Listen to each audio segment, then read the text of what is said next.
네, 제가 오늘 발표드릴 논문은 다큐ment 레벨 릴레이션 익스트랙션 테스트를 어떻게 더 효과적으로 풀 수 있는지에 대한 논문이고요.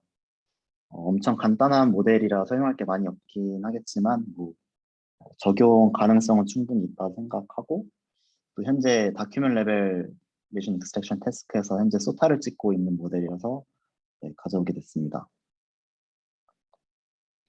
네, 일단 릴레이션 익스트랙션이라는 태스크를 설명드리자면 문장 안에 있는 단어 혹은 프레이즈 간의 관계를 예측하는 태스크입니다. 여기서 단어 혹은 프레이즈를 이제 엔티티 또는 멘션이라고 부르게 되는데, 예시를 드리자면 왼쪽 그림에 Coming Down Again이라고 하는 이제 노래와 롤링스톤스라고 하는 이제 락 밴드의 관계는 이제 퍼포머라고 할 수 있습니다.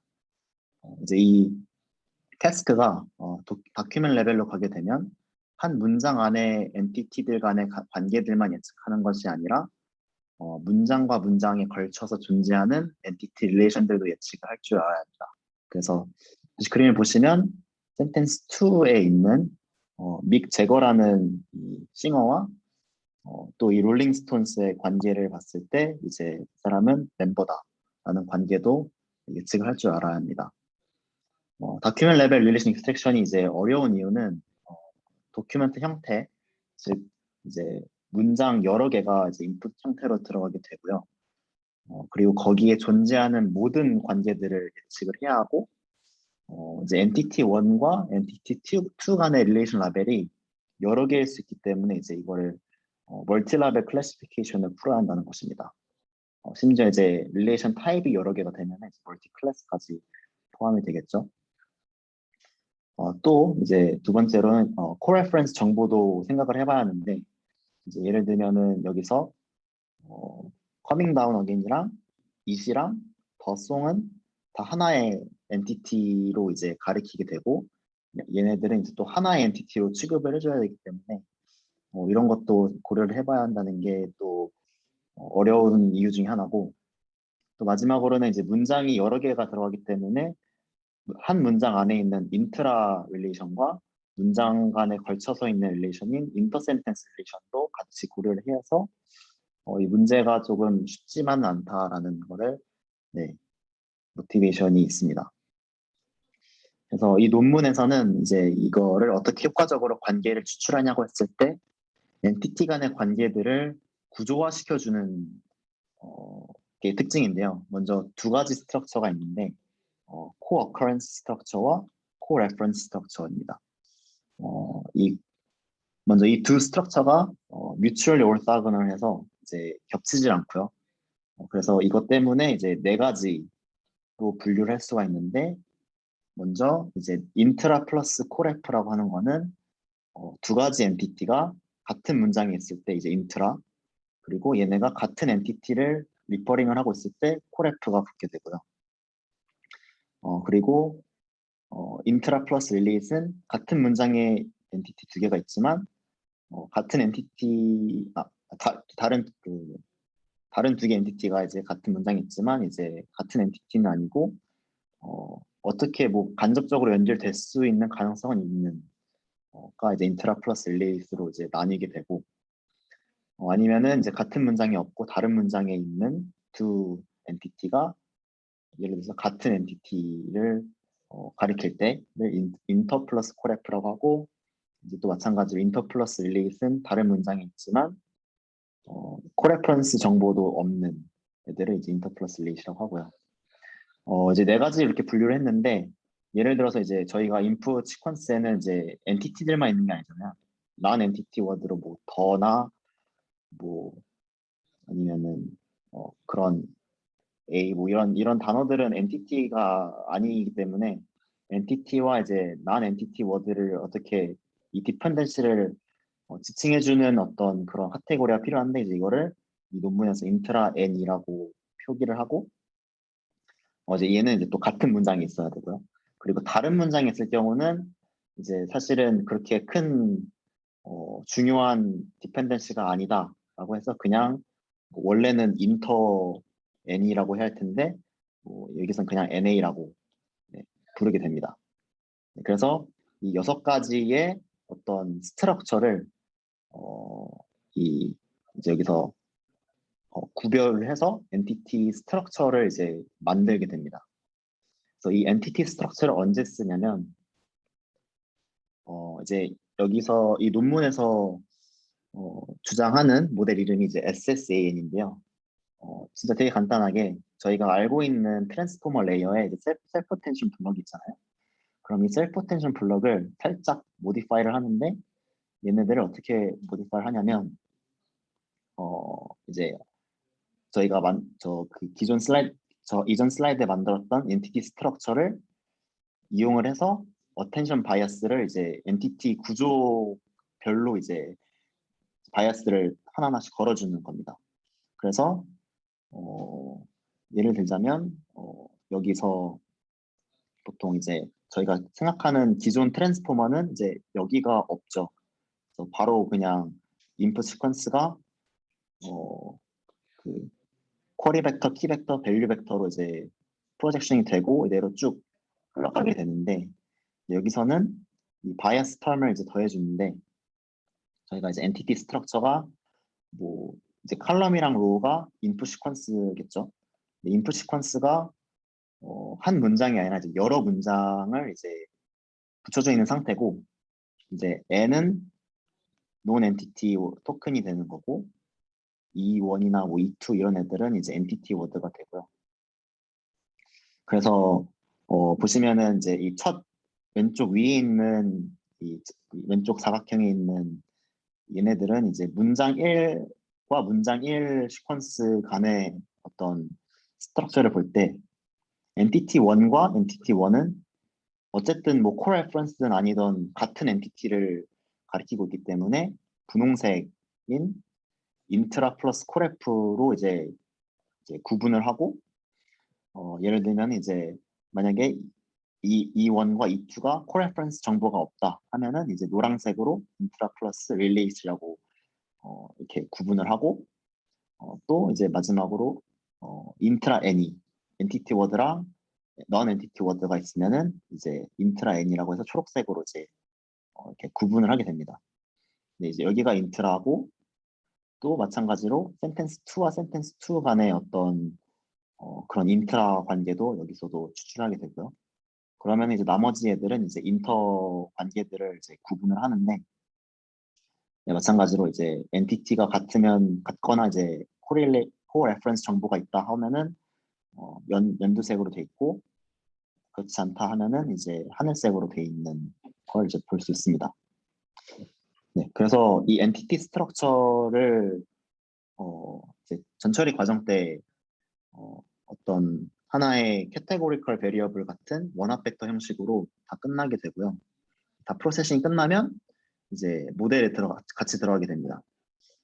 네, 그래서 이거를 뭔가 스텝 바이 스텝으로 다시 말씀드리면 처음에 인풋 토큰 시퀀스 X가 있으면 이제 이 X를 쿼리 키 밸류로 이제 저희가 항상 봤던 트랜스포머처럼 프로젝션을 해주고요.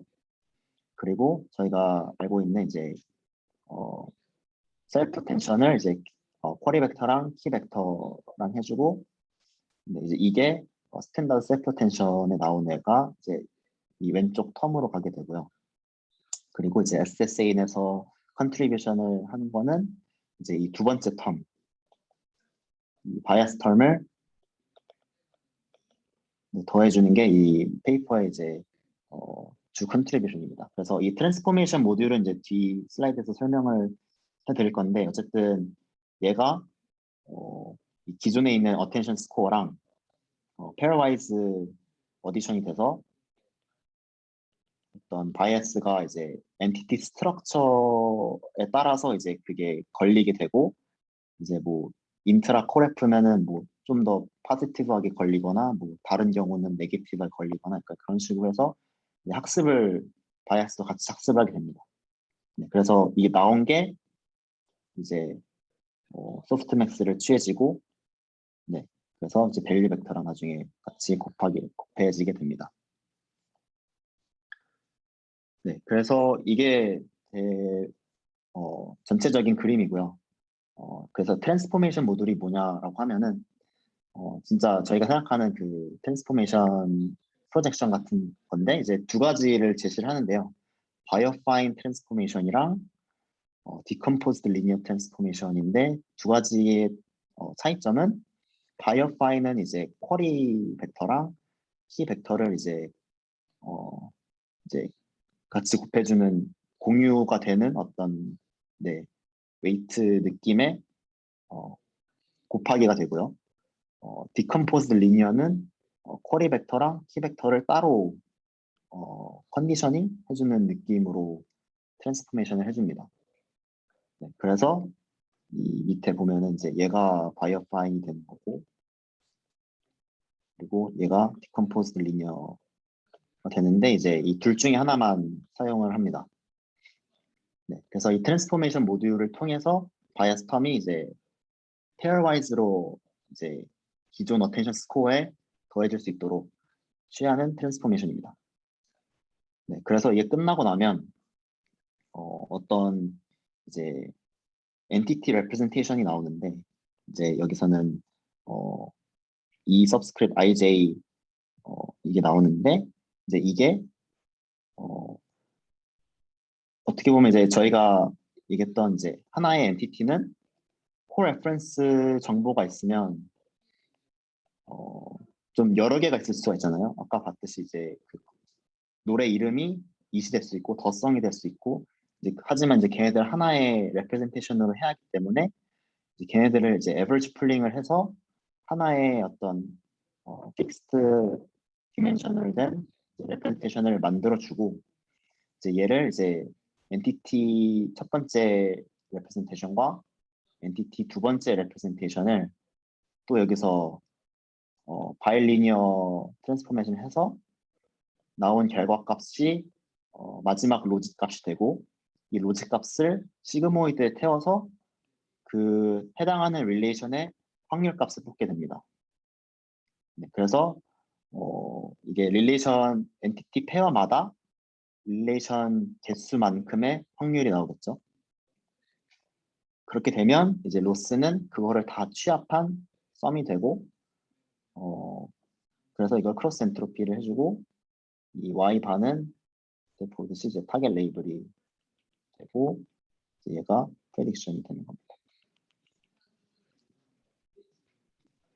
네, 그래서 네, 여기까지가 이제 SSAN에 관한 내용이 다고요. 네, 되게 간단한 모델인데 성능이 되게 괜찮아서 어, 네, 가지고 왔습니다.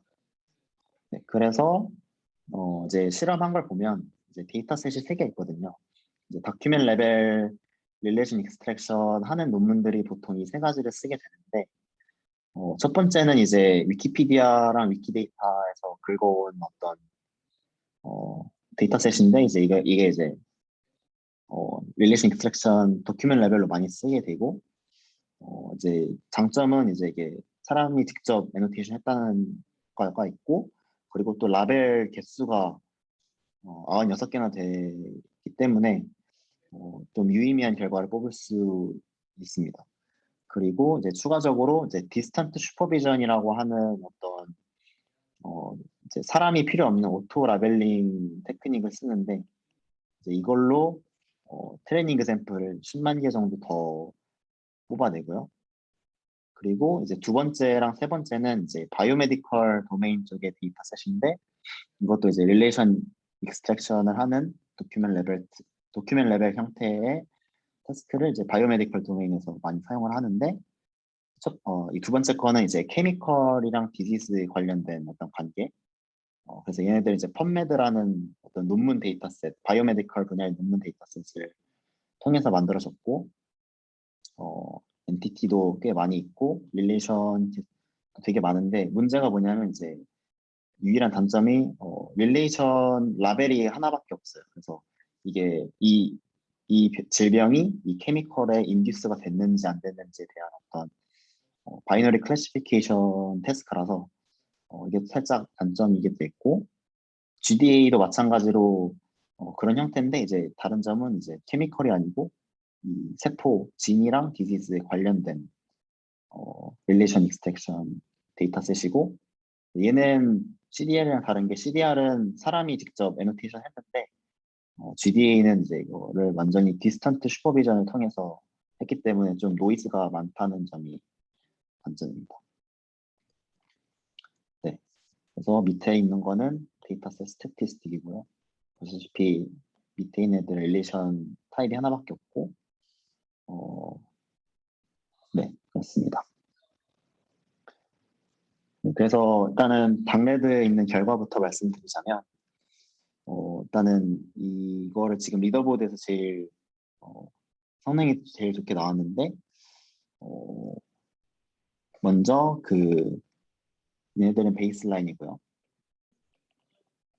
그리고 바이오파인 트랜스포메이션이랑 디컴포즈 리니어 트랜스포메이션을 이제 나눠서 해봤는데 결론은 바이오파인이 일반적으로 좀 더 잘 됐다.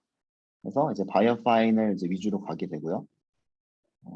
그리고 이제 제일 높게 나왔던 게 이제 로버타 라지에서 바이오파인을 적용한 이제 모델이고, 그리고 이제 IGN-F1이 이제 보이실 텐데 이게 왼쪽이 IGN-F1이고 오른쪽이 F1인데 IGN-F1은 이제 그 트레이닝 셋이랑 데브 테스트 셋에 같이 공유되어 있는 릴레이셔널 팩트를 제외하고 컴퓨터 결과가 나온 애들을 이제 IGN-F1이라고 부르게 되거든요.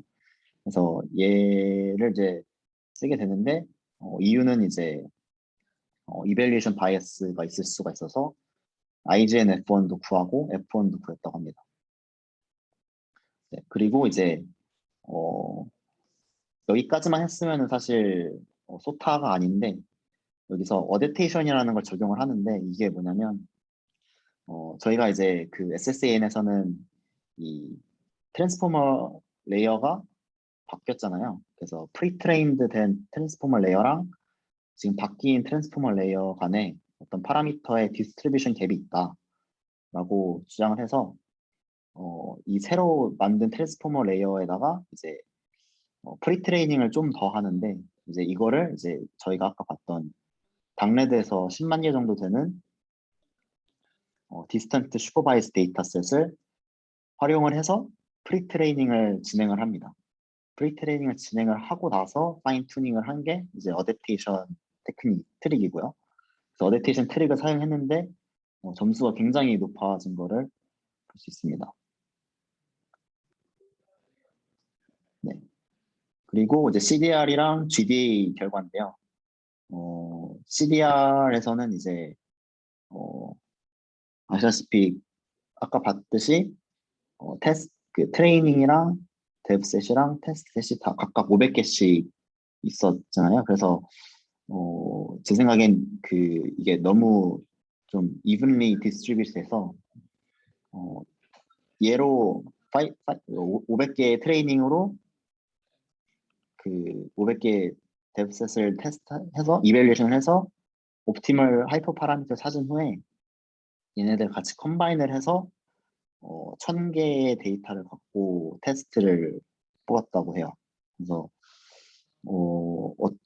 이게 성능이 더 올랐으니까 했을 것 같긴 한데 네, 이런 식으로 해서 테스트를 뽑았더니 되게 높은 결과가 나왔고, 그리고 여기서는 또 이제 로버타를 쓰지 않고 사이버트라는 걸 쓰는데 이제 사이버트는 뭐 많이 아시겠지만 이제 사이언티픽 텍스트로 프리트레이닝이 되어 있기 때문에 여기서 좀 더 좋은 결과가 나오는 걸 볼 수 있습니다. 네, 그리고 두 번째로는 이제 GDA 결과는 얘가 이제 데브셋이 없는데 데브셋이 없어서 트레이닝 셋에서 20%를 데브셋으로 썼다고 했고 그 결과로 이제 테스트 셋에서 적용을 했을 때 사이버트에서도 되게 좋은 결과가 나오더라. 네, 라고 네, 결론을 내렸습니다. 네, 그래서 어블레이션 스터디도 뭐 보여드리면 그 엔티티 스트럭처 간의 이제 어블레이션 스터디를 진행을 했는데 뭐 하나하나씩 빼보니 뭐 결과가 안 좋고 다 빼보니 이게 그냥 로버타가 되겠고요.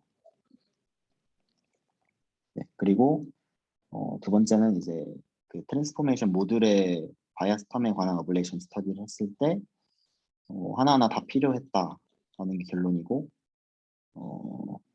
네, 이게 어, 일단 밑에가 이제 그 바이오파인이고 얘네들이 디컴포스트 리니어 트랜스포메이션에 관한 거고요. 그래서 봤더니 이제 바이오파인 쪽이 더 잘했더라 하는 게 내 결론입니다. 이거를 둘 다 같이 쓰면은 같이 쓰는 거 아니야? 같이 쓸 수 있을진 모르겠는데 글쎄요, 이게 그러면은 수식이 좀 바뀔 것 같긴 한데 그게 또 잘 나올지는 저도 잘 모르겠습니다. 그러니까 이게 그 웨이티드 서메이션 텀이랑 그 네, 프로덕트 텀, 그러니까 곱하기 텀이 같이 들어가는 거잖아요. 그리고 약간 이런 거 네, 옛날에 그 뭐 바이데프나 뭐 이런 뭐 MRC나 뭐 이런 쪽에서는 이걸 약간 트라일리니어 어텐션이라고 불렀나? 뭐 그렇거든요, 이게. 아, 그러니까 네, 1차식 각각 2개, 그리고 이제 크로스 텀이 어떻게 보면 2차식이잖아요. 네, 그래서 그거 다 같이 뭐 쓰는 게 옛날에는 좀 많이 좀 이렇게 다 같이 쓰고 그랬는데 뭐 이것도 음, 굳이 선택이 아니라 좀 같이 써도 되는 거 아닌가 뭐 이런 생각이 드는데 음, 네, 여기 논문에서는 진행을 하지 않았는데 뭐 가능하면은 네, 한번 해볼 수 있는 실험인 것 같습니다. 지금 뭐 생각할 때는 뭐 특별하게 논리적으로 그걸 못 쓸 이유는 없는 거죠. 뭐 논리적으로 뭐 좀 이상해진다거나 그런 건 없는 거죠 지금. 네네, 그런 것 같습니다. 어차피 결국 아웃풋은 이제 페어와이즈로 어디션을 할 수 있는 형태의 아웃풋만 만들어서 네, 어떻게 곱하고 더하든 상관은 없는 것 같습니다. 네, 그래요. 네, 그래서 어블레이션 스터디는 여기까지고요. 그래서 여기서도 이제 비주얼라이제이션 했는데 이게 총 이제 가로가 이제 레이어가 되겠고요.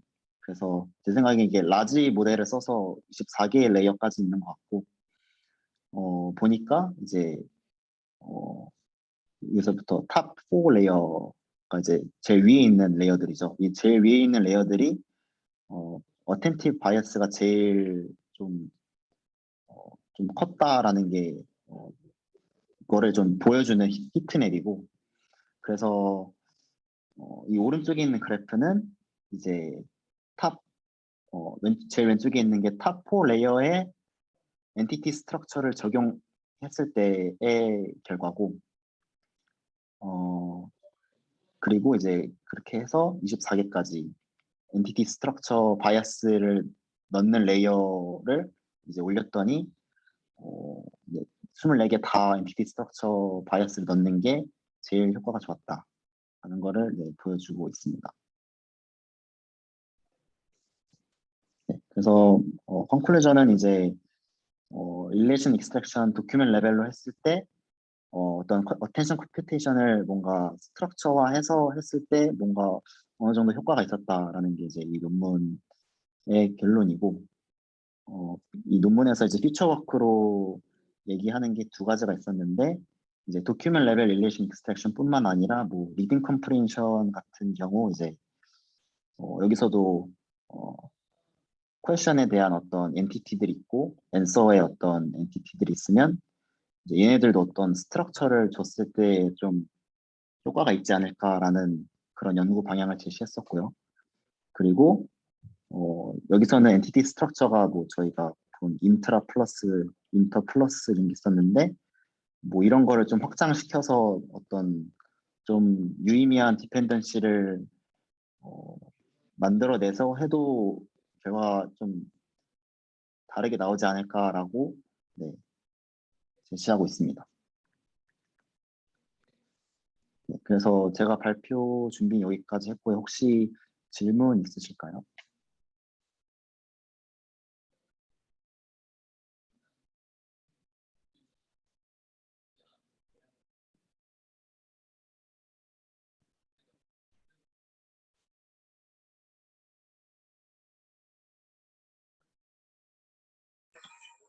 이게 뭐 다큐먼트 레벨 뭐 이런 거라고 얘기를 하는데 시작보자 하는 릴레이션이 그냥 단일 싱글 문장에 있는 상황에서도 뭔가 이런 좀 멀티플 센텐스들을 넣어주었을 때 뭐 더 뭐 컨텍스트를 더 좀 많이 볼 수 있으니까 성능이 더 올라간다 이런 류의 뭐 이렇게 그것도 있나요?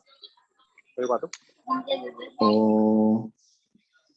사실 이게 센텐스 레벨로 가게 되면은 그래도 어느 정도 효과가 있을 것 같은 게 이제 그렇게 되면은 이제 엔티티 스트럭처에서 인터 스트럭처는 굳이 안 쓰고 이제 인트라 스트럭처만 써서 어떻게 해도 센텐스 레벨 간의 그런 릴레이션 익스트랙션도 가능할 것 같고요.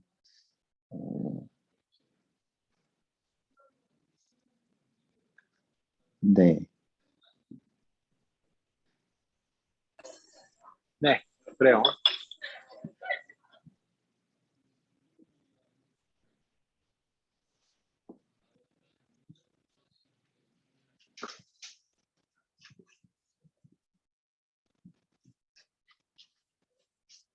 네, 혹시 더 질문 있으실까요?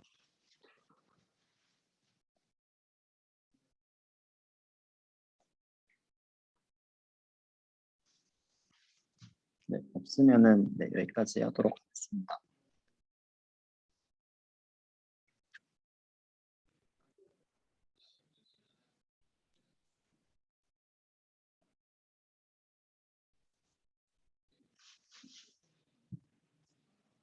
음,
됐다.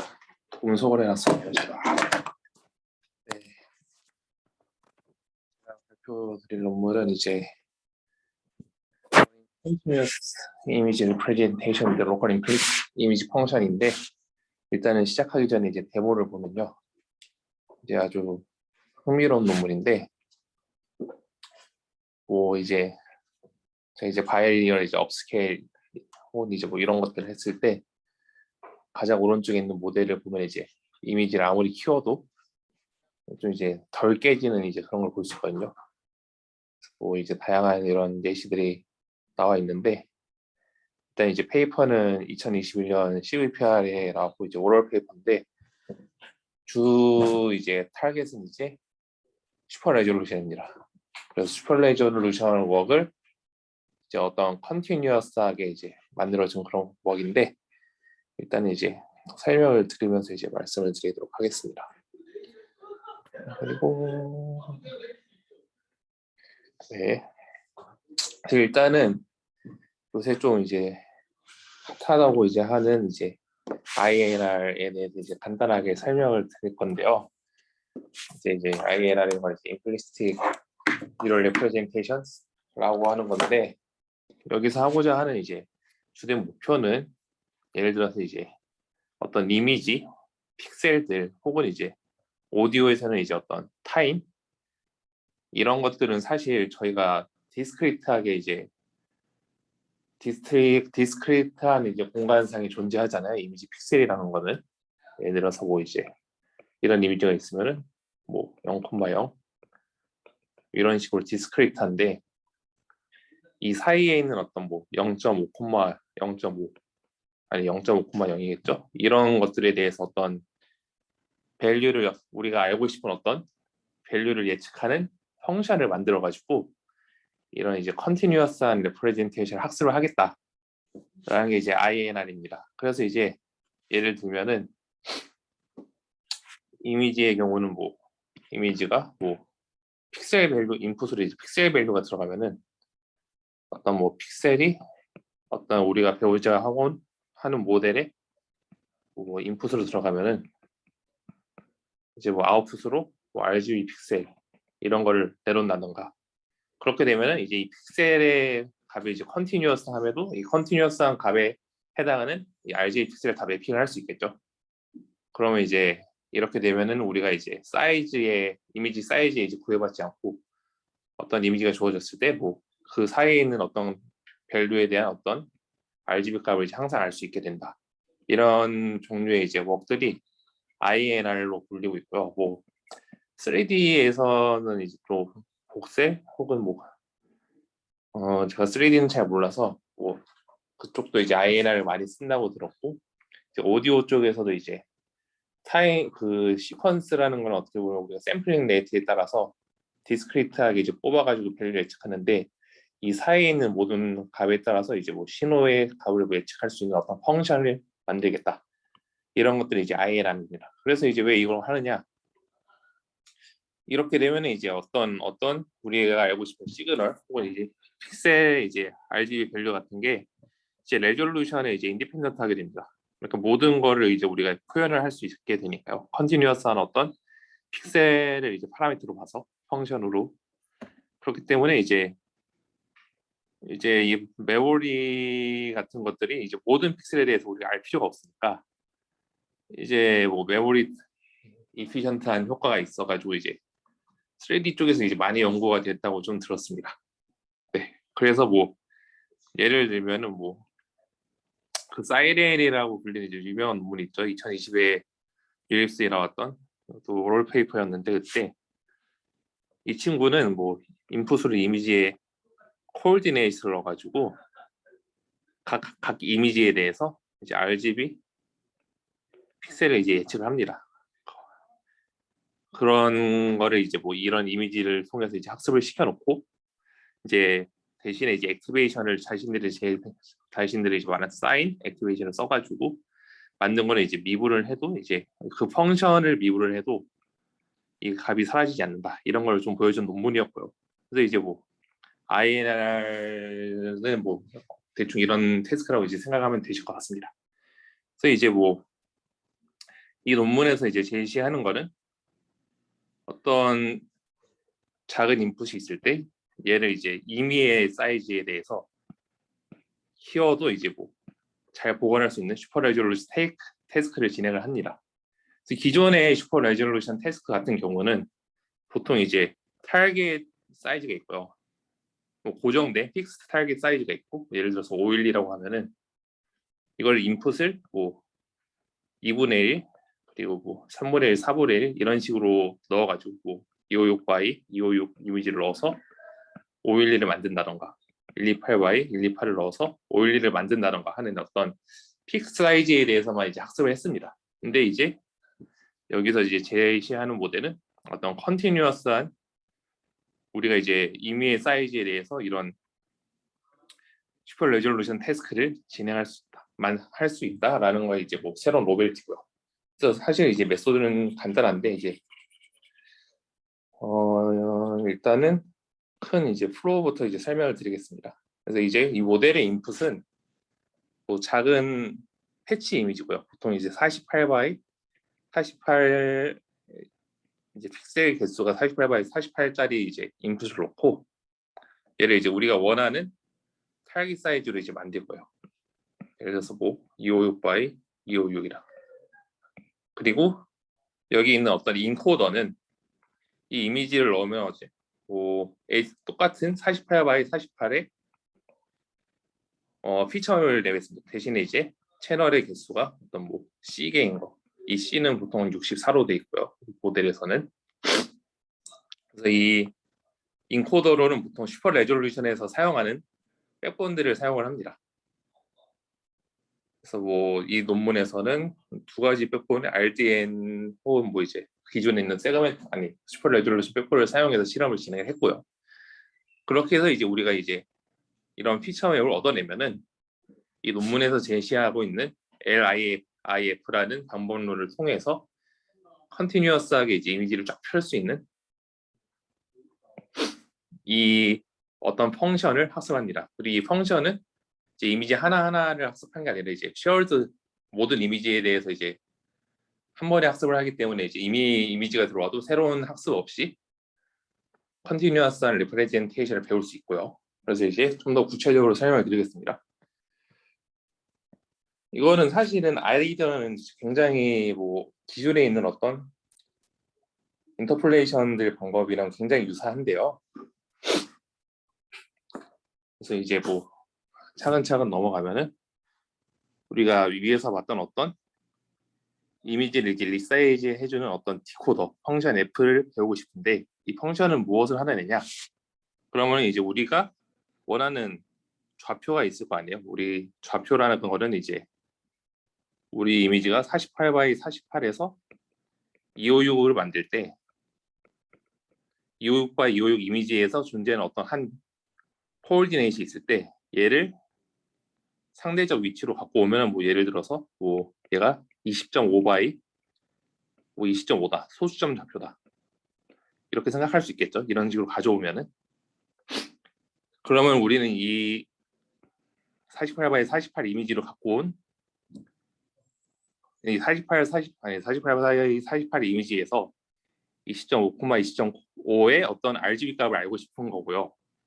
그렇게 되면은 이제 이 우리 디코딩 펑션에 내가 원하는 해당하는 좌표 그리고 이제 그 좌표에서 가장 가까운 어떤 레이턴트 벡터 오른쪽의 이미지에서 보면은 내가 원하는 좌표 여기다 하면은 얘랑 가까운 애는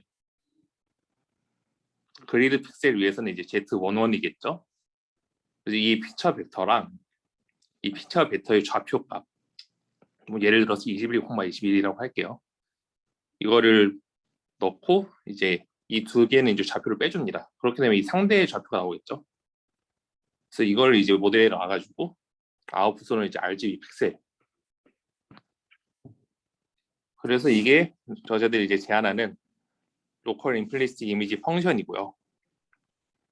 사실 이런 종류의 뭐 소수점 좌표를 표현하는 방식은 여러 가지가 있을 수 있는데 지금 제시한 방법대로 하면은 이제 좀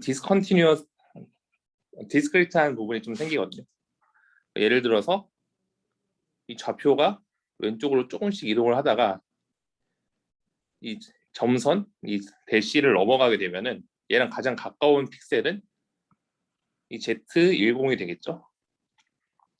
그렇게 되면 이제 이 XQ 이 펑션에 들어가는 이제 레이턴트 코드가 너무 급격하게 바뀌니까 그걸 이제 좀 스무스하게 만들기 위해서 이제 뭐 앙상블이라는 이제 방법을 제안을 하는데 이건 흔히 이제 뭐 소수점 좌표를 우리가 복원할 때 쓰는 방법이고 이걸 어떻게 하는 거냐?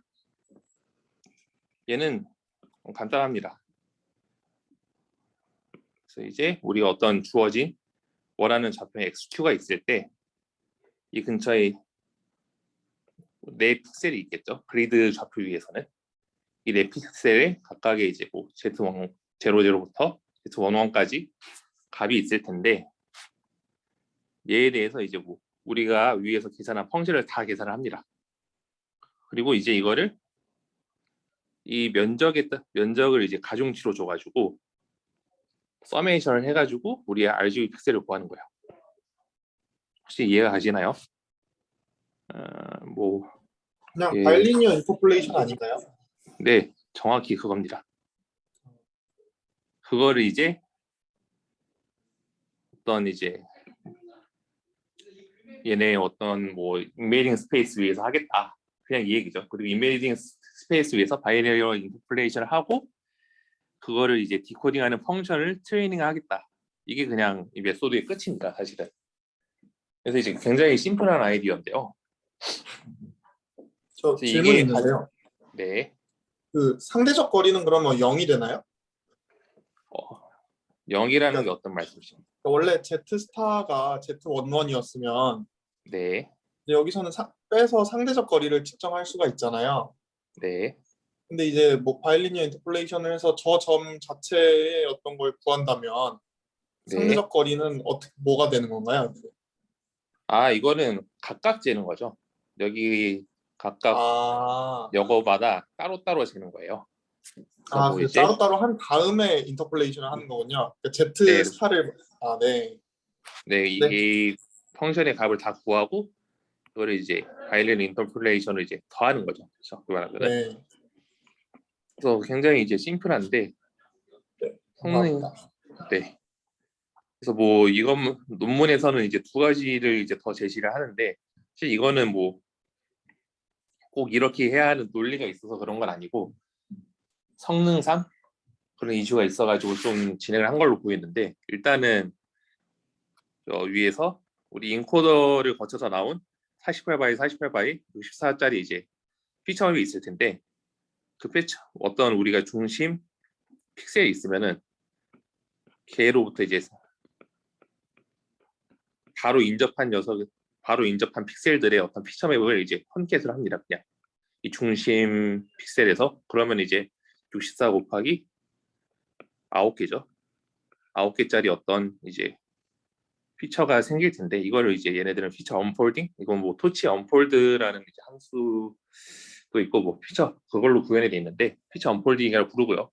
이렇게 해서 뭔가 좀 리치한 레프레젠테이션을 배우겠다라고 합니다. 그래서 이제 이거는 어블레이션 스터디에서 이렇게 리치하게 했을 때 성능이 좀 더 오름을 좀 보였고요.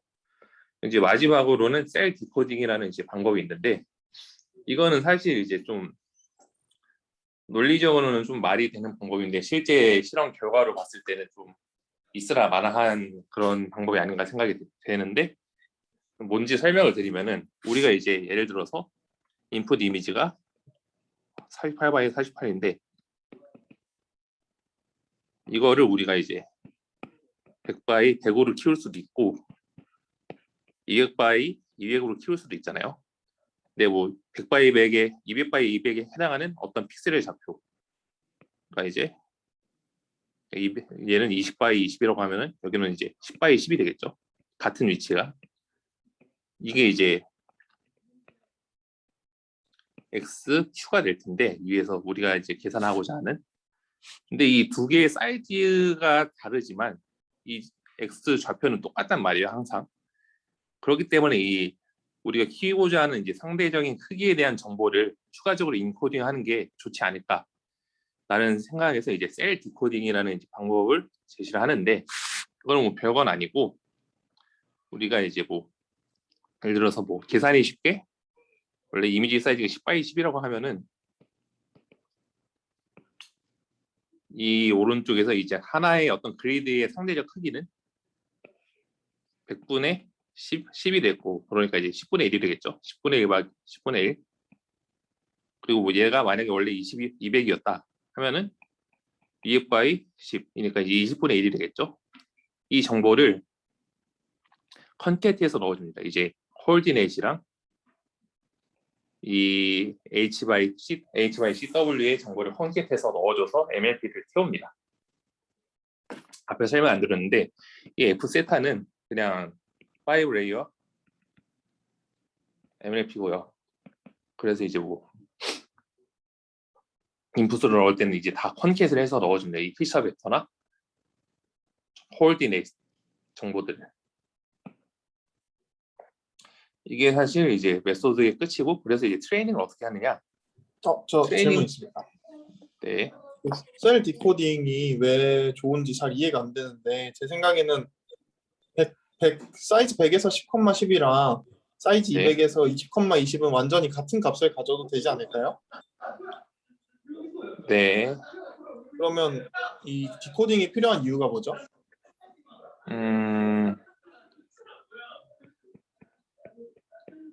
이 두 개의 픽셀은 이제 완전히 같은 값일 것이다라고 이제 말씀을 하시는 거죠. 네, 그래도 문제가 없다라고 생각하는 거죠. 근데 뭐 내가 이것까지 배울진 잘 모르겠는데 예를 들어서 네, 이제 뭐 이 위치를 좀 보기 편하게 여기로 좀 갖다 놓으면은 이게 뭐 아까 10,10이라고 생각을 해볼게요. 그럼 이 오른쪽에 있는 어떤 픽셀이 있을 때 얘는 이제 뭐 200짜리 이미지는 200 x 200짜리 이미지는 이제 좀 더 이제 간격이 짧을 거잖아요. 어떤 그리드의 간격이 좀 더 좁을 거고 네네. 10 x 10은 이제 좀 더 클 텐데 이렇게 좀 뭐 X로 표현하면 이런 식으로 좀 클 텐데 이 어떤 값이 주어졌을 때 그냥 이 X의 좌표만 보고서 이제 아웃풋을 잘 만들 수 있겠느냐 뭐 이런 생각을 좀 한 것 같아요. 그러니까 이제 사이즈에 대한 정보가 좀 더 있는 게 좋지 않을까라는 생각을 한 거죠. 저도 사실 그래서 이게 뭐 어떤 도움이 되는지에 대해서 그렇게 좀 직관이 있는 건 아닌데 실험 결과를 실제로 봤을 때 네. 4배까지는 셀 디코딩을 안 썼을 때 성능이 조금 떨어지지만 그 이상 뭐 30배까지 키울 때는 셀 디코딩 한 게 뭐 안 한 게 성능이 더 좋거든요. 그래서 이제 사실 이게 그렇게 의미 있는 결과는 아닌데 뭐 저자들이 그렇군요. 논문에 좀 설명을 해놔가지고 그러면 또 이런- 하나 더 질문이 있는데 해도 네. 되나요? 앞에 메소드 맨 위에 그 인코더 이 파이가 뱉는 애가 뭔가요? 저기 슈퍼 레졸루션을 저도 잘 모르니까 인풋 이미지랑 똑같은 쉐입을 가진 그 뭔가 인풋 이미지랑 비슷하게 생긴 뭔가 피처인가요? 아니면 완전 모르는 그런 어떤 피처인가요? 모르는 이게 피처겠죠. 사실 정확하게는. 왜냐면은 이게 네. 인코더라서 사실 제가 SR 모델을 그렇게 잘하는 건 아닌데 뒤에 헤드가 따로 붙어 있어가지고 얘를 좀 키운대요. 그래서 뭐 얘는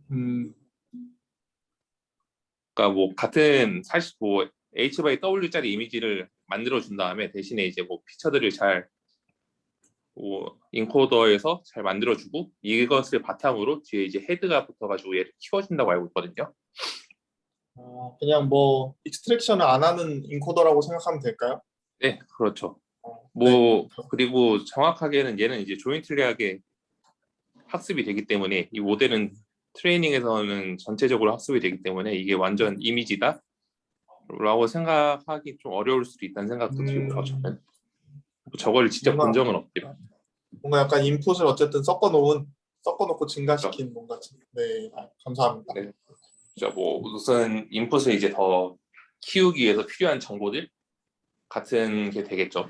여기 들어가는 어떤 채널 정보들은 그것을 이용해서 이제 이 디코딩하는 네. 펑션을 이용해서 키워주는 거고요. 그렇군요.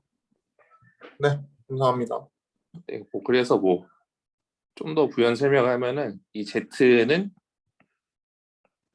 한 픽셀인데 이제 채널 개수가 뭐 64 곱하기 3 아니 9죠. 그 피처 앙상블을 했기 때문에 9짜리 이제 피처가 있는 거고 이 피처에 대해서 뭐 잘 인터폴레이션 한 다음에 그거를 이제 뉴럴넷에다가 태워가지고 우리 RGB 픽셀 값을 만들겠다.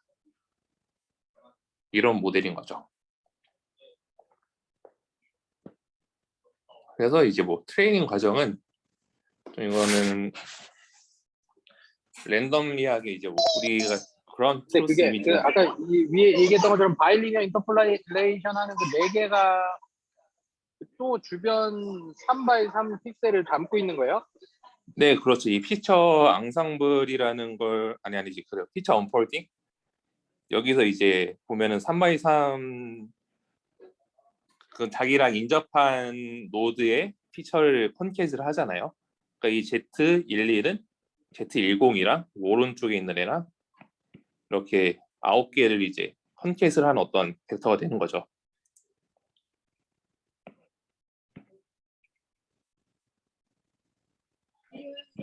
컨캣을 한다고요? 채널 와이즈로 컨캣을? 네, 그렇습니다. 채널 와이즈 컨캣을 합니다.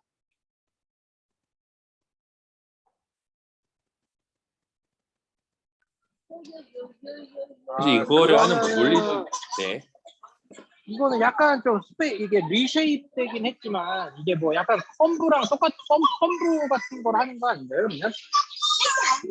컴브는 근데 서메이션을 해주는 거고 얘는 컨캣을 해주는 거라서 조금 다르지 않을까요? 서메이션을 걔네들을 하면은 근데 걔네들을 바이리니어 인터폴레이션 해갖고 저 X 쿼리 요거의 레프레젠테이션을 만들어 주는 거예요. 네, 그렇습니다.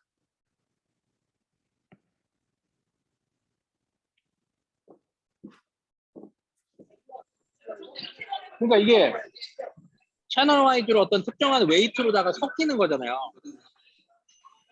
채널 와이즈로 뭔가 있는 64 바이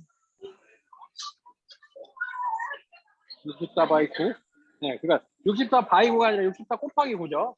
네, 저 그렇습니다. 정도의 어떤 그 파이버 혹은 벡터를 섞어주는 거라면, 그러면 저 곱하기 9에서는 예를 들면 첫 번째 9디멘전, 아니 첫 번째 64디멘전은 뭐 왼쪽 위에 있는 거 이거, 그죠? 네, 네? 그리고 저 Z00에서 또 첫 번째 64디멘전은 또 제 기준으로 또 왼쪽 위에 있는 픽셀의 피처 벡터고. 네, 그렇습니다. 근데 걔네들이 섞이는 거잖아요. 그러니까는 그 가중치는 결국은 얘네들 간의 거리에 의해서 결정이 되긴 하지만, 기본적으로 서로 다른 스페이셜리 그 주변 픽셀들을 섞어주는 거 혹은 리니어 컨비네이션 해주는 거라고 볼 수 있는 거 아닌가요? 아, 네. 네, 그런 것 같습니다. 말씀하신 걸 들어보니까 9개를 컨겟할 때 순서가 쭉 이어져 가면 이제 계속 바뀔 테니까 뭐 첫 번째, 네, 그렇게 컨브라고 생각을 할 수 있겠네요. 정확하게. 음, 네, 네, 그렇게 되면 이거 약간 그냥 3x3짜리에 리쉐입하기 전에 그 3x3짜리에, 그러니까 3x3x64라고 하면 네, 그게 이 4개 포인트에서 나오잖아요. 네. 그러면 이 4개 포인트에 3x3x64를 그냥 웨이티드 에버리지 한 거랑 똑같다라고 볼 수 있는 거 아닌가? 음, 그 다음에 리쉐입해도 결과는 똑같을 거잖아요. 네, 그렇죠. 그러니까 이게 뭔가 일단 좀 3x3, 3x3, 약간 5x5짜리의 어떤, 일단 이거 다운 샘플링이라고 표현해야 될지 모르겠는데, 하여튼 뭐 5x5짜리의 뭔가를 잘 결합해가지고 저 X 쿼리에 대한 피처 벡터를 얻어내는 거다. 뭐 이렇게 보면 될까요? 네, 이 피처 언폴딩은 그런 과정인 것 같습니다. 뭐 5x5라고 4x4인 것 같은데, 이 이니셜 픽셀이 4개니까 여기로 이제 오른쪽으로 하나, 왼쪽으로 하나로 가면 이제 5x5가 아니라 4x4인 것 같고요. 네, 그러네요. 네. 네, 4x4의 레졸루션에서 좀 본다고 생각하면 될 것 같습니다. 그래서 사실 뭐 제 생각에는 이제 저자들이 이런 것까지 생각하고 쓴 것 같진 않고, 이 부분은 좀 메소드 측면에서 위에 있는 것만 쓰면은 좀 짧은 느낌도 확실히 있더라고요. 그 페이퍼를 읽어보니까. 그래서 이런 것도 추가해가지고 이제 실험으로 넣은 것 같은데, 이런 뭐 어떻게 보면 이제 컨버레이어를 좀 더 이제 넓게 잡고 이제 한 거니까 뭐 성능이 올라갈 수도 있다. 이게 맞는 말인지 잘 모르겠는데, 컨브가 하나 더 있다 생각을 해보면은 성능이 조금 오르는 것도 뭐 이해가 가는 것 같기도 하고요. 네, 뭐 저는 근데 좀 이 논문을 읽었을 때 좀 들었던 생각은, 제가 뭐 항상 이제 바운더리만 좀 많이 보고 있어서 그런지 몰라도, 만약에 이제 이미지에서 어떤 바운더리 픽셀이 이 픽셀이 바운더리였으면은 뭔가 좀 우리가 얘를 이제 좀 이미지를 키우더라도 바운더리 픽셀은 이게 한 픽셀짜리가 2픽셀이 되는 건 아니잖아요. 바운더리는 계속 한 픽셀인데, 네, 이런 어떤 뭐 인터폴레이션을 쓰면은 바운더리가 이제 점점 더 불명확해지는 게 아닌가? 라는 좀 생각을 했거든요. 저는 인터폴레이션을 통해서 이제 바운더리를 이제 올리게 되면은, 그래서 이제 좀 그런 부분에서 좀 한계가 있는 게 아닌가라는 생각을 좀 했습니다. 그래서 뭐 트레이닝에 대해서 이제 계속 좀 설명을 드리면은 이제 얘네들은 이제 데이터는 오리지널 이미지가 있을 때 이거를 뭐 4분의 1부터 각각 h가 이제 뭐 정확히 말하면 4분의 1 곱하기 4분의 1부터 뭐 1 by 1, 1 곱하기 1까지 이제 다운 샘플링을 하고요. 다운 샘플을 해가지고 인풋을 만들고 여기에 해당하는 이제 GT는 항상 있는 거고요. 그 GT의 이제 코or디네이트를 우리가 구할 수 있겠죠. 뭐 GT의 코or디네이트를 이제 이 작은 이미지로 이제 옮기는 코or디네이트 이제 구해놓고 트레이닝에서는 이제 에런 로스를 사용해서 이제 학습을 합니다. 그래서 인풋 이미지를 넣고 여기에서 우리가 이제 기존의 슈퍼 레졸루션에서 갖고 온 인코더를 사용해서 어떤 피처 맵을 뽑고 위에 말한 인터폴레이션 방법을 통해서 오리지널 이미지를 이제 복원을 하고요. MAP를 각각의 픽셀에 대한 값이 나올 테니까 그걸 이제 GT 이미지랑 픽셀화의 이제 에런 로스를 통해서 학습을 합니다. 근데 이제 굉장히 심플한 모델인데 아까 데모에서 보셨을 때 이제 뭔가 좀 꽤 괜찮은 성능을 보이는 것 같아 보였어요. 제 생각에는. 제가 SR을 잘 아는 건 아니지만. 근데 이제 익스페리먼트를 이제 좀 설명을 드리겠습니다. 그 데이터 셋은 뭐 이 슈퍼 레졸루션에서 흔히 쓰이는 데이터 셋으로 이제 진행을 했고, 그러니까 처음에 설명을 들었는데 SR은 보통 2배, 3배, 4배로 이제 픽스드 레졸루션으로 이제 만드는 게 목표이기 때문에 이게 이제 기존의 슈퍼 레졸루션 세팅에서 하던 태스크고요. 아래는 이제 아웃 오브 디스트리뷰션하고 자기들은 이제 임의의 레졸루션에 대해서 키울 수 있으니까 이거를 이제 30배까지 키워봅니다. 이제 백본은 이건 17년에 나온 백본이고 이건 18년도에 나온 어떤 SR 백본인데 제가 이제 SR을 잘 몰라서 좀 다른 분한테 여쭤보니까 뭐 최근에 나온 SR 논문들이 이제 뭐 백본의 이제 구조가 이제 좀 트리키하게 바꿔가지고 구조를 그렇게 바꿔가지고 하는 경우도 많고, 근데 이제 뭐 백본이 그렇게까지 크게 달라진 거는 아니다라고 이제 말씀을 해주시더라고요. 이렇게 얘기하는 이유는 최신 모델과 이제 비교가 없기 때문인데요. 뭐 그래도 기존의 SR 모델 중에서 이런 뭐 픽스가 아닌 뭐 유동적인 레졸루션에 대해서 이제 하는 논문은 메타 SR이라는 논문밖에 없었고, 그래서 이게 직접적인 베이스라인이 됩니다. 그래서 이제 익스페리먼트를 보면은 그리고 이제 익스페리먼트에 이제 쿼티테이티브 리절트에 적혀 있는 숫자는 이제 PSNR을 이제 부탁 합니다. 그래서 이제 바이큐빅 인터폴레이션을 통해서 이미지를 키웠을 때 얻을 수 있는 성능, 이거는 이제 딥러닝은 아니고 그냥 뭐 인터폴레이션의 방법이죠. 그리고 이제 이 백본 EDSR의 이제 어떤 결과 이런 것들이랑 쭉 비교를 할 때 이제 자신들의 방법론이 이 백본에서 EDSR 백본에서는 EDSR 이겼고, RDN 백본에 대한 이제 뭐 결과가 없어가지고 조금 수상하긴 한데, 그래도 이제 메타 SR, 그러니까 유동적인 어떤 레졸루션을 가지고 있는 슈퍼 레졸루션 메소드보다 더 우위에 있었다라는 걸 이제 보여줍니다. 근데 이거는 뭐 숫자가 거의 차이가 없고요, 이쪽에는.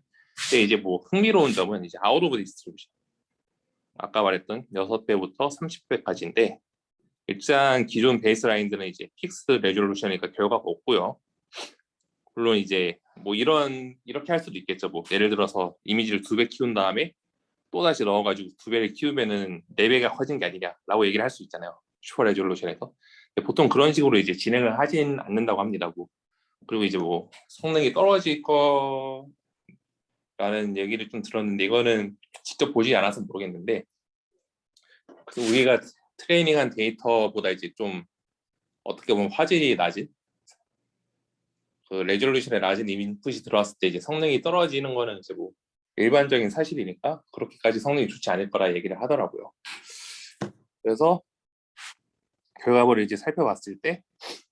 기존 베이스라인보다 좀 더 이제 훌륭한 결과를 얻을 수 있었다. 이게 이제 메인 테이블이고요. 이제 실제적으로 이제 퀄리테이티브 리저트를 보면은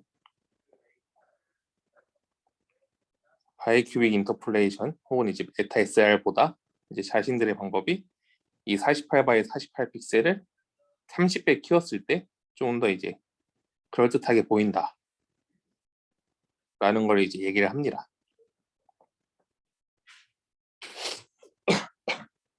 그리고 이제 어블레이션 스터디인데요. 마지막으로 어블레이션 스터디는 위에서 말한 셀 디코딩은 이제 뭐 이 패치의 사이즈를 이제 직접 MLP에 넣어주는 방식이었고요.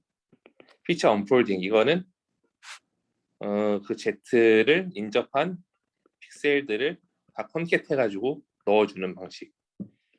로컬 앙상블은 이제 바이리니어 인터폴레이션이고요. 이거 말고 원래 오리지널 방법은 그냥 가장 가까운 리얼리스트 픽셀의 값을 갖고 오는 거였죠. 뭐 XQ가 있을 때 가장 가까운 Z11의 값을 갖고 와가지고 MLP를 태우는 거.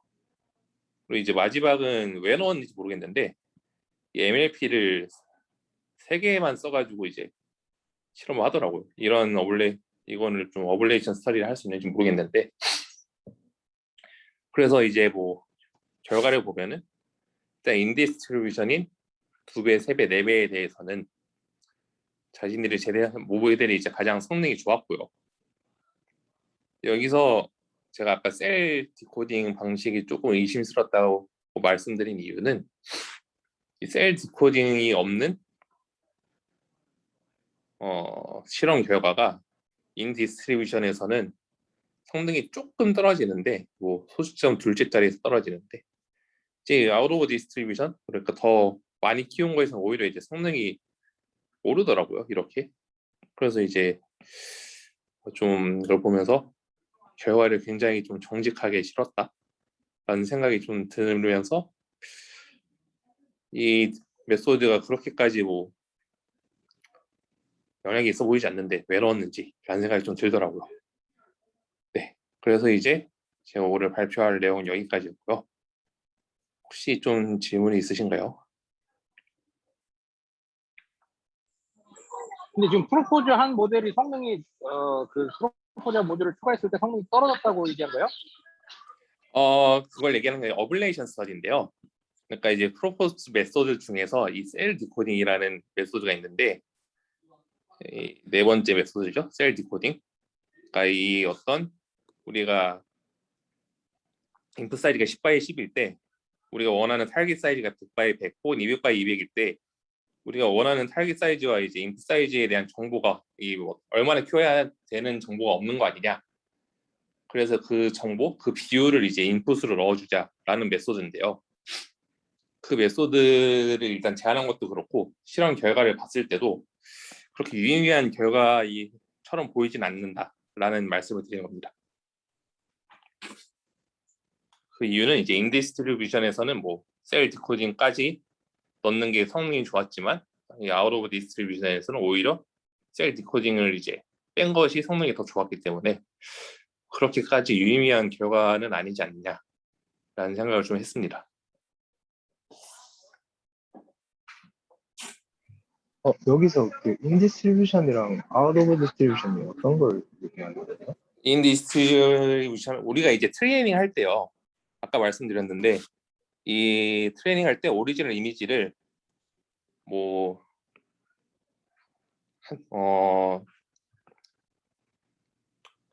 4배까지 하나 1배에서 뭐 4배까지 이렇게 다운 샘플링을 하거든요. 각각 HW에 대해서 4배 줄이고 혹은 이제 뭐 그대로 쓴다던가 그렇게 되면 이제 이 데이터는 우리가 이제 학습을 한 데이터잖아요.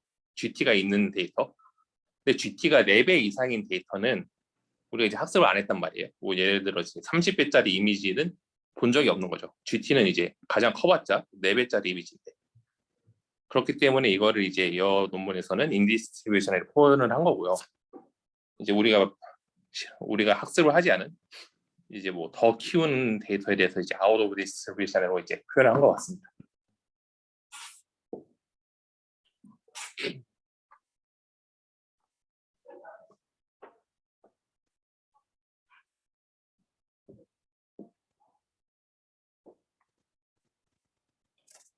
근데 그렇게 디스트리뷰션이라고 아웃 오브 디스트리뷰션이라고 하면 기존의 네. OD 개념과 그 다른 점이 있거나 하진 않고 일치하기 때문에 저 표현을 쓴 걸까요?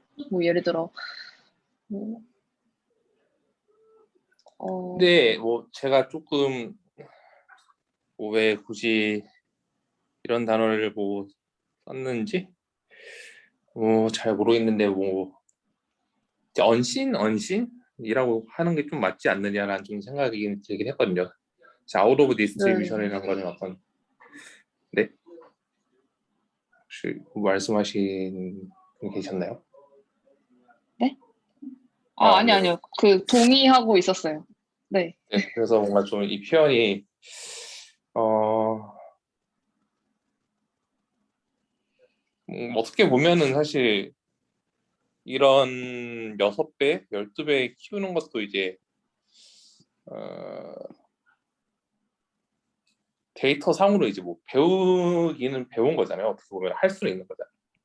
이 메소드 자체가 뭐 컨티뉴어스한 어떤 코디네이트를 배운 거니까 이 안에 있는 어떤 걸 테고 뭐 다만 이제 데이터가 이제 우리한테 주어지지 않았다 이런 관점에서 아웃 오브 디스트리뷰 쓴 건데 제가 이제 이거를 정확히 어떤 뜻으로 쓰는지 잘 몰라가지고 좀 설명드리긴 좀 어려울 것 같은데 OOD에서 쓰는 그런 그 태스크에서 쓰는 게 어떤 건지 잘 몰라서 이제 좀 설명드리기 어려울 것 같네요.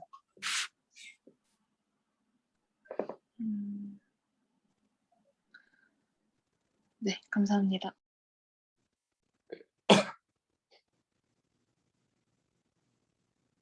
네, 뭐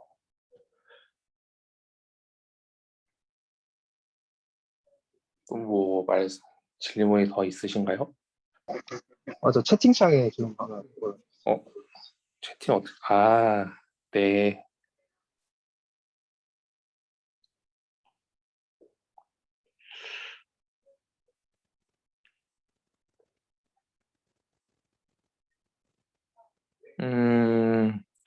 이걸 제가 메타 SIR을 잘 몰라가지고 좀 설명드리기 어려울 것 같은데, 근데 제가 간단하게 좀 봤을 때는 메타 SIR도 뭔가 좀 뒤에 붙는 어떤 헤드 같은 친구인 것 같거든요. 그러니까 어떤 이제 백본은 똑같이 있고 그 뒤에 붙는 애가 어떤 메타 SIR이란 방법인 것 같은데, 제가 지금 확답을 드리기는 어려운데 만약에 뭐 제 추측에 얘는 이제 디코딩 펑션이 레이어가 5개짜리 MLP 굉장히 작은 애거든요. 이 때문에 뭐 메타 SR이 만약에 이제 모델이 크다 이러면은 걔보다 이제 뭐 메모리 측면에서 좀 더 작을 수도 있을 것 같고요. 제가 이거는 메타 SR을 정확히 몰라서 설명드리기 좀 어려울 것 같은데 조금 이제 그거는 제가 확인을 해보고 답변을 드리는 게 좋을 것 같아요. 네. 저 사소한 질문인데요. 네. 처음부터 계속 약간 그 뒤에 헤드를 붙이는 모델이다라고 이렇게 말씀을 하셨는데, 그게 네. 약간 그냥 뭐 기존 예를 들어 뭐 RM, VGG 넷이나 이런 건 가만히 두고 뒤에 이제 그 어텐션 모델의 헤드같이 그 뒤에 어떤 모듈이 붙는다 해서 그렇게 표현을 아, 하시는 건가요? 그런 건 아니고요. 네. 뭐 세그멘테이션 같은 걸 예를 들면 좀 그건 제가 잘 아는 거니까 뭐 네. 예를 들면 이제 어떤 세그멘테이션은 뭐 CNN 예를 들어서 VGG 가장 간단하게 생각하면은 VGG 같은 모델이 있고 이거를 끝까지 하는 게 아니라 중간에 딱 잘라가지고 여기서 나오는 어떤 피처 맵을 이렇게 보고요. 얘를 통해서 뒤에 이제 세그멘테이션 모델이 따로 붙어요. 네. 이런 여기 붙는 이 뒤에 붙는 걸 이제 헤드라고 하거든요. 그래서 이제 슈퍼 레졸루션도 제가 뭐 정확히 아는 건 아니지만 이 여기서 나온 아웃풋의 사이즈는 h by w잖아요. 인풋이 h by w일 때 우리가 원하는 거는 4 곱하기 h by 4 곱하기 w니까 그걸 이제 어샘플링 해주는 어떤 방법이 필요할 거 아니에요. 뒤에 붙는 그거를 네. 제가 이제 헤드라고 표현을 한 거고요. 그 업샘플링을 하기 위해서 이제 필요한 정보들을 이 인코더에서 이제 쫙 뽑는 거죠. 어떻게 보면. 아, 그러면은 뭐 그렇게 그런 헤드 모델이라고 보통 표현을 하는 건가요? 일반적인 표현? 세그멘테이션에서도 세그멘테이션 헤드라고 하는 것 같고 SR에서도 그렇게 말을 하는 것 같아요. 네, 감사합니다. 네.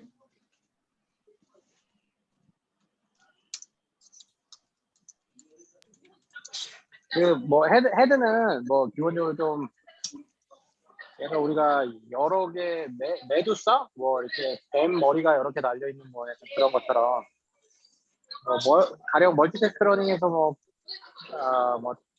뭐 이게 뭐 이미지가 남자 여자 클래시피케이션 하는 아웃풋 노드가 있고 그리고 뭐 이게 뭐 10대 20대 30대 40대 뭐 이렇게 하는 아웃풋 노드가 있다고 할 때 이게 뭐 가령 이거는 뭐 젠더 클래시피케이션 헤드 그리고 이거는 뭐 에이지 프리딕션 헤드 뭐 이렇게도 얘기를 하는 것 같아요. 그러니까 뭐 이게 아주 이스태블리시된 용어나 뭐 좀 뭔가 아카데미컬리 뭐 쫙 뭐 이런 뭐 좀 그건 아니긴 한데 하여튼 헤드 자체를 좀 어떤 그 해당 레이어에서의 약간 아웃풋의 개수 그리고 각각의 헤드는 어떤 특정한 뭐 의미를 가지는 뭐 그런 걸로 좀 생각하면 될 것 같고 뭐 멀티헤드 어텐션도 이제 어텐션을 약간 여러 개 머리가 해주는 거죠.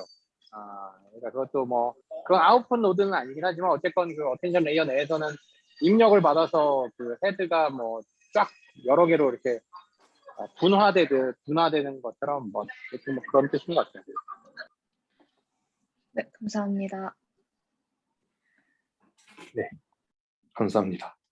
네, 뭐 제가 좀 발표를 했는데 사실 이 INR 방법론들이 좀 이제 핫한 것 같아가지고 찾아보니까 이제 어썸 INR 있거든요. 그래서 이제 그거를 좀 바탕으로 공부를 하면 좋을 것 같고 너프라던가 이제 3D 쪽에서 3D 너프가 사실 3D를 이제 2D로 좀 매표하는 거긴 한데 그런 쪽에서 이제 INR 방법론들이 좀 많이 쓰이는 걸로 이제 좀 알고 있어가지고 네 그런 쪽도 이제 같이 공부를 해보면 좋을 것 같다는 생각을 좀 했습니다. 네 질문이 더 있으신가요? 네 없으면은 여기까지 잠깐만. 그 뭐야? 아니 근데 이게 왜 다 에러노스만으로 충분한 거예요? 이게 에러노스는 다 중간값으로 좀 찍게 되는 경향이 있어서 좀 오버리 스무드해지거나 뭐 이게 좀 뭐 아주 비비드한 픽셀, 그러니까 픽셀 값이 좀 약간 아주 어둡거나 아주 밝은 값을 내지 못할 것 같은데 에러노스는. 그래서 겐 같은 거를 왜 안 쓰는 건가요? 물론 뭐 INR 쪽에서도 뭐 그런 뭐 널프랑 뭐 겐이랑 뭐 결합한 게 당연히 뭐 있어요. 최근 연구들 중에는 뭐 그런 것들이 있고 뭐 하여튼 많이 있는데 근데 왜 좀 그게 좀 필수적이지 않은지가 좀 나는 궁금하더라고요.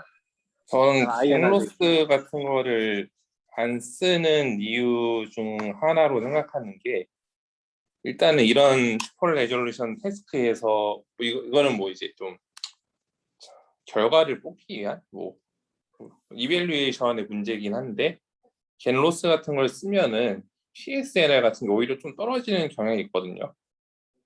그러니까 이제 우리가 GT를 맞추고자 하는데 걔가 이제 뭐 상상을 해서 이제 GT를 이제 만들어 버리게 되면은 실제 GT랑 좀 이제 멀어질 수 있는 가능성이 있는 것 같아요. 그래서 이제 실제로 이제 성능을 측정할 때 겐 로스가 들어간 어떤 방법론들 비단 여기 이제 뭐 SR뿐만이 아니라 뭐 지금 제가 하고 있는 포토 인핸스먼트나 이런 쪽에도 이제 겐으로 좀 하는 것들이 있는데 그런 것들도 이제 다 PSN이나 이런 걸 재보면은 그냥 뭐 슈퍼비전을 직접적으로 줘가지고 만드는 것들에 비해서 성능이 이제 떨어지는 부분이 하나가 있을 것 같고요. 저는 가장 이제 우선적으로 든 생각은 그거고, 네 여기서 이거는 뭐 제 추측이긴 한데 이미 이제 뭐 내가 이제 학습을 할 때 이미 어떻게 뭐 프리트레인드된 어떤 인코더를 썼을 거잖아요. 그러면 거기에서 이미 충분히 뭐 이 각각의 픽셀에 대한 이제 정보는 그대로 이제 충분히 나오는 것 같고 그 사이를 이제 인터폴레이션을 하는 건데 그게 이제 뭐 비록 에런노스가 이제 어떤 평균값을 때리긴 하지만 여기서 나오는 어떤 픽셀 밸류들은 이미 어느 정도 그라운드 트루스에 이제 가까이 있는 애들이 아닌가라는 생각을 좀 갖게 되더라고요. 완전 이제 그라운드 트루스에서 이제 예를 들어서 뭐 이 픽셀은 빨간색, 이 픽셀은 파란색 해가지고 중간색을 이제 맞추게 된다는 그런 게 아니라 이 픽셀도 거의 나비랑 똑같고 이 픽셀은 이제 나비랑 거의 비슷한데 이제 좀 더 이제 이 나비랑 가까이 가고 싶은 거죠, 어떻게 보면은. 그래서 이제 에런 로스로도 충분하지 않을까라는 생각이 좀 들긴 했습니다. 지금 이거는 뭐 저의 상상이긴 한데. 아니 근데 뭐 픽셀 와이즈로 인디펜던틀리 픽셀 와이즈로 뭐 그러니까 이밸리에이션을 하는 뭐 PSNR 같은 경우 뭐 당연히 뭐 겐을 쓰면 리얼리즘을 확보하는 대가로 각 픽셀별로 약간 좀 과감하게 찍다 보면 좀 많이 틀릴 수 있는 거죠. 그래서 네, 인디펜던틀리 뭐 그 픽셀 와이즈 이밸리에이션 메저 측면에서 손해를 볼 수 있는 것도 맞는데 뭐 근데 그렇게 따지면 뭐 그 페어드된 이미지 트랜스레이션 세팅에서는 뭐 애초에 픽스 투 픽스 기반 어프로치 같은 것도 다 뭐 겐을 도입을 하면 뭐 다 그런 현상은 아마도 뭐 다 대동소이하게 일어날 것 같고 그래서 그럼에도 뭐 그 정성적으로 볼 때 아니면 이미지 전체적으로 볼 때는 좀 더 리얼 이미지에 가깝다든가 뭐 가령 거기다가 뭐 FID를 잰다든지 뭐 약간 다른 메저들을 통해서 이게 전체적인 리얼리즘 혹은 이미지 퀄러티는 더 좋다. 뭐 약간 이런 식으로 다 뭐 하기는 하잖아요. 네. 그리고 뭐 앞단에서 뭐 좋은 피처를 알아서 어련히 잘 알아서 뽑았겠거니 안돼 네. 그렇게 했겠거니라고 생각을 한다 하더라도 이거는 뒤쪽에 레이어들이 많이 있는데 그쪽에서 뭐 에런 로스로 그거 하면 슈퍼바이저 하면 그쪽에서 다 뭐 뭉개뜨리는 거야 뭐 일도 아니죠 뭐 모르겠네 뭐 되게 쉽겠지 뭐 그거. 그러니까 뭐 앞쪽에서 뭐 좋은 피처가 제공되니까는 그런 아티팩트 혹은 그런 부작용은 별로 없을 거다라고 생각하기에는 내가 보기에는 뭐 별로 좀 글쎄요 그렇게 생각할 만한 뭐 좀 근거나 뭐 과거의 어떤 연구 사례나 뭐 이런 조금이라도 관련될 법한 그런 거는 거의 없는 것 같은데.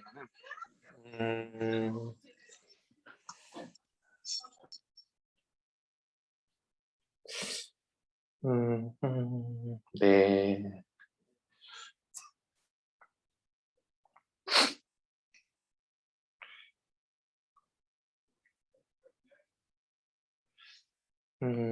네, 근데 이 페이퍼가 진짜 갱까지 써가지고 뭔가 좀 진짜 어떤 이미지처럼 보이는 그런 것까지 했다고 주장을 했으면은 분명히 그런 거를 리프팅을 했을 것 같긴 한데 기존 XR 태스크에서 그렇게 벗어나는 걸 하고자 하는 애는 아닌 것 같아가지고 굳이 걔를 따로 붙이거나 그렇게 하진 않은 것 같습니다. 그리고 말씀하신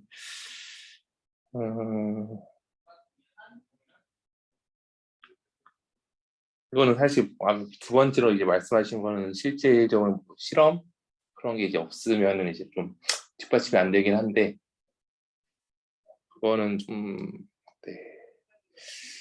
그래서 잘 모르겠네요. 저건. 네, 그래요. 네.